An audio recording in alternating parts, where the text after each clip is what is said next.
Live TV, सच सबसे आगे।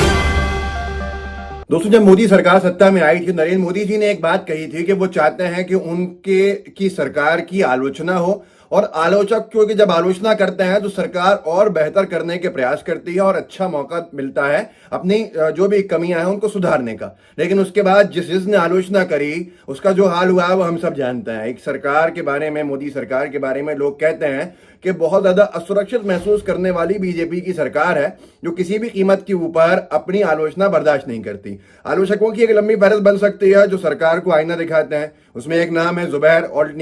Alt news के जो भी लोग काम कर रहे हैं, इनका काम है फेक न्यूज को पूरी तरह से बेनकाब करना। लेकिन अब ऐसा लगने लगा है जैसे इन सारे फैक्ट चेकर्स का या जो भी आलोचक हों, जो भी आईना दिखाते हैं, उनकी जान को जैसे खतरा है।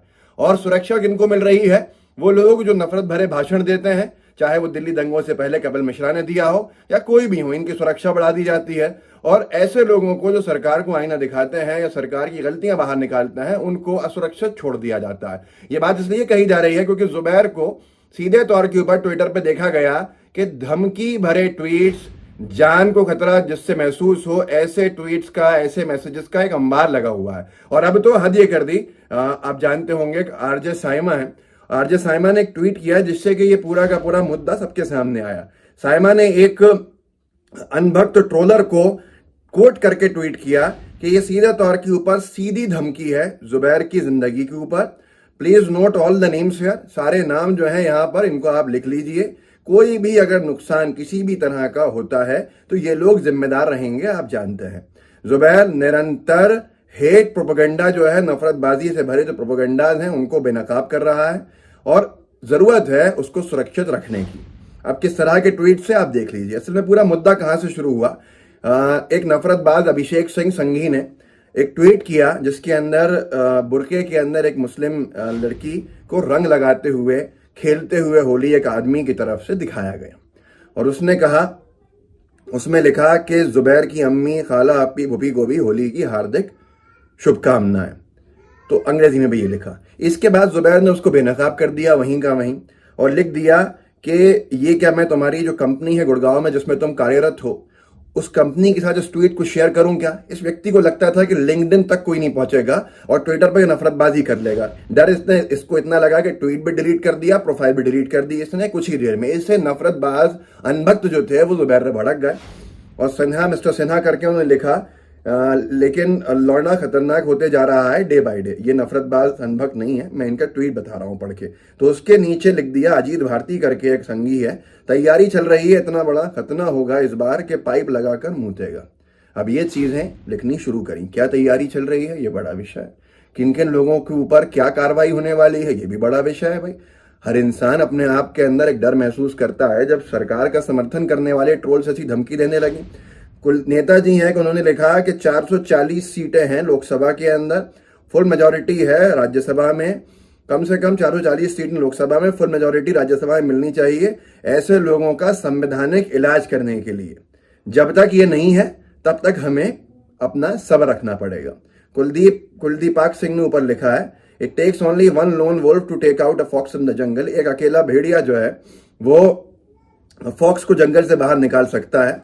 हम इतने ज्यादा खुद के मतलबी हो गए हैं कि हमको कभी तकलीफ ही नहीं हुई। कमलेश तिवारी, नुपुर, इन सब के, प्रशांत पटेल, शुभम, इन सब के ऊपर कार्रवाई हुई तब भी। मतलब ये साफ कह रहे हैं कि हम अपने हिसाब से इनको कभी एक होकर डील नहीं करते हैं। क्या डील करने वाले हैं? अगर सर्वाधिक सीटें मिल जाएंगी लोकसभा राज्यसभा में तो ये अनभक्त किसको क्या बताने वाले हैं कॉन्स्टिट्यूशनल मैनर में, संवैधानिक मैनर में।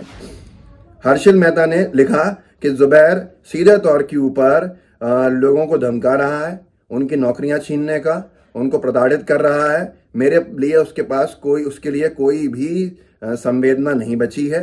मैं एक्स्ट्रा जुडिशियल स्टेप्स को सपोर्ट नहीं करता, लेकिन अब इन्होंने भी एक तरह से धमका दिया। जुबैर ने इनका भी फैक्ट चेक कर दिया। कॉलमनिस्ट है न्यूज 18 में, स्वराज्य में, फर्स्ट पोस्ट के अंदर। अब एक्स्ट्रा जुडिशियल क्लेम के बारे में नील माधव ने जो लिखा था सबसे पहले, जिसको साइमा ने कोट किया था, extra judicial killing, the plan is on, we need a lone wolf. Extra judicial killing जो होता है कि आपने, पुलिस ने पकड़ा, थाने में रखा और वहां पर मार दिया जान से। प्लान बना हुआ है, प्लान इज ऑन, सिर्फ एक अकेला भेड़िया चाहिए। जुबैर का काम जो है बहुत रिस्की है। देयर ये सब चीजें ये लिख रहे हैं, नील माधव ने ये बताया है कि अनभक्त ये लिख रहा है। जुबैर का काम बहुत रिस्की है। There is a very direct threat to his life. Zubair की जान को सीधे तौर के ऊपर खतरा है। क्या हम इन थ्रेट्स को, इन धमकियों को इग्नोर कर सकते हैं? ये अनभक्त नहीं है, ये एक सेंसिबल व्यक्ति हैं जो लिख रहा है Neel Madhav. India can't afford to lose him. Bharat इनको खो नहीं सकता है।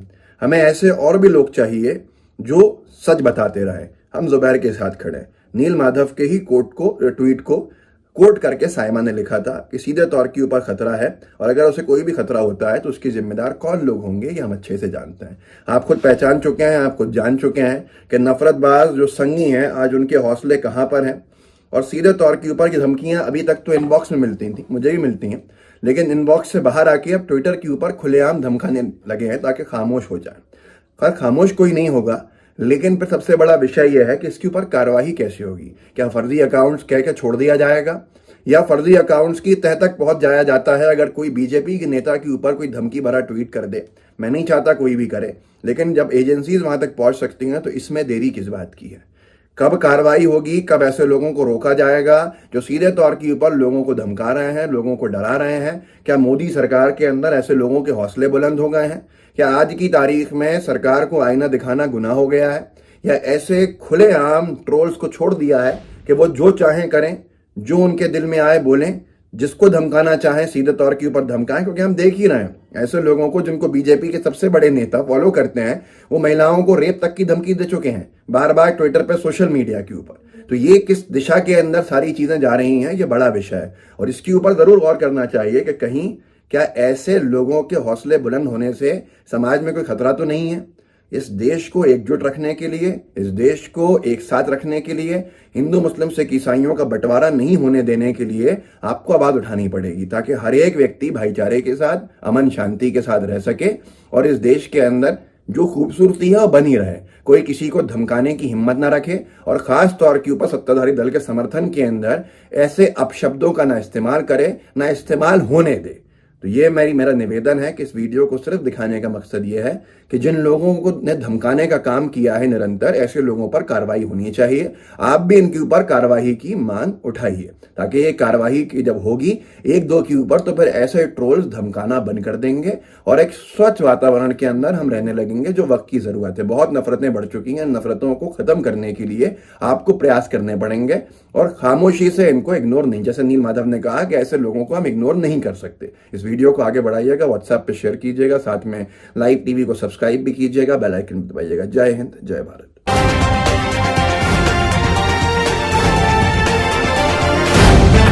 द लाइव टीवी, सच सबसे आगे।